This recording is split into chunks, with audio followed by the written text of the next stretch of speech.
Okay, so the wording in this is very particular. Trapezoid. So we're going back to trapezoids. We're going to say, okay, what happens if we specifically have a trapezoid and specifically a parallelogram? Remember, trapezoids have at least one pair of opposites or sides that are parallel. What happens if all sides are parallel? All right, so then opposite sides are parallel. And that's why it's called a parallelogram. All right, it's just where the opposite sides are parallel. So basically, using non-great math vocabulary, you could just say it's like a slanted rectangle. All right, you kind of pushed it on its side. It's kind of falling over, but opposite sides are parallel. Could look like that. Could look like something really weird like this.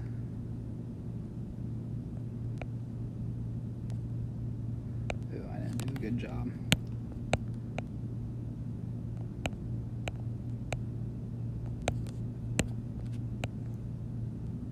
Something like that, where boom, those sides are parallel, those sides are parallel. And here's a little foreshadowing. What if, oh my gosh, wow. It could look something nice like that. All right, so it could still have a right angle. And I guess non-examples will keep it pretty straightforward. That's a non-example. All right, this is a trapezoid.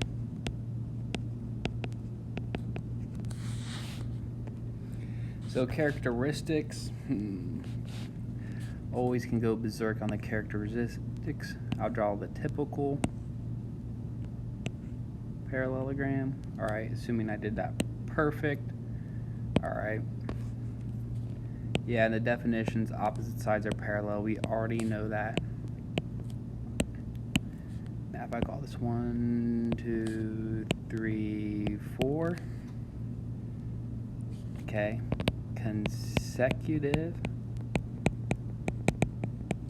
interior angles are supplementary. All right, and just goes with parallel lines cut by a transversal. It doesn't matter which one. I can say the measure of angle 1 plus the measure of angle 2 equals 180 degrees. I could say the measure of angle 1 plus the measure of angle 3 equals 180 degrees. All right, again, you have parallel lines cut by a transversal. 1 and 2 are literally consecutive interior angles. If you focus on just the stuff I highlighted, we learned that all the way back in Unit 3, which was probably around November. All right, so it's been a while. And for fun, we'll just list all the combinations. Measure of angle 2 plus the measure of angle 4 equals 180 degrees, and the measure of angle 3 plus the measure of angle 4 equals 180 degrees. All right. Next would be opposite angles are congruent.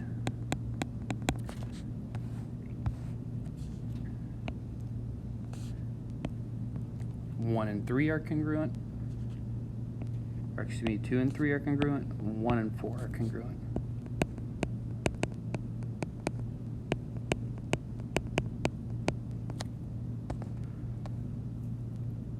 And then the diagonals, let's not forget about that, because those are always so fun. All right, now it's kind of hard to tell, all right, but they are not congruent. All right, they just bisect each other.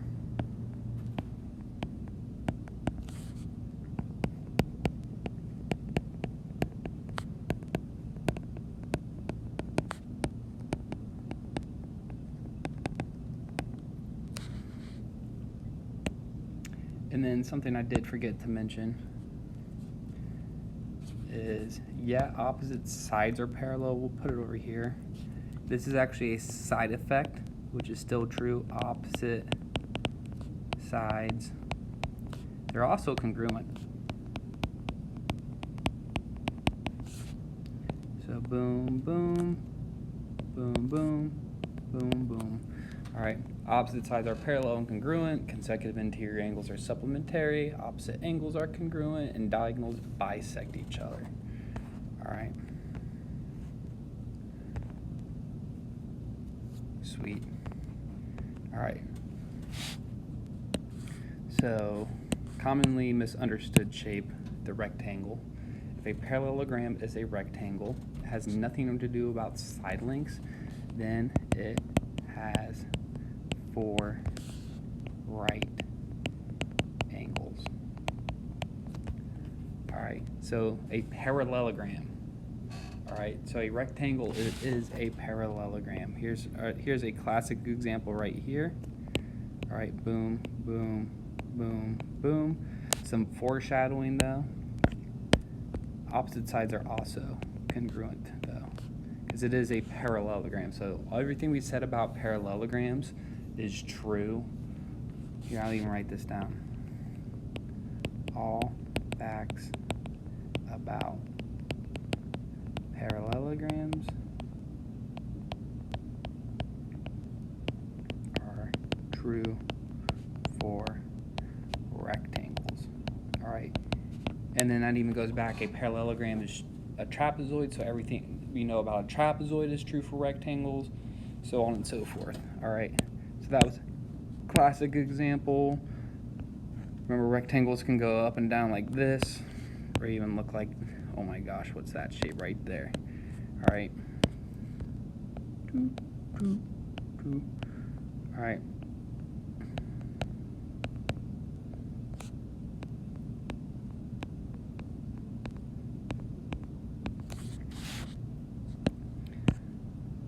Some non-examples would be something like this.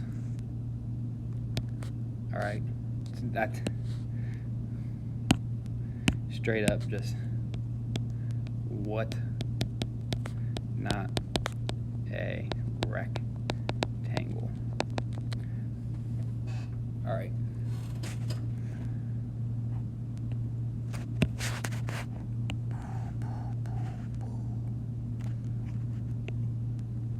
Let's make it look like this.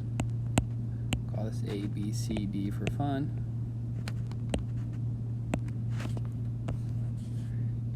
Yeah, and it has the right angles.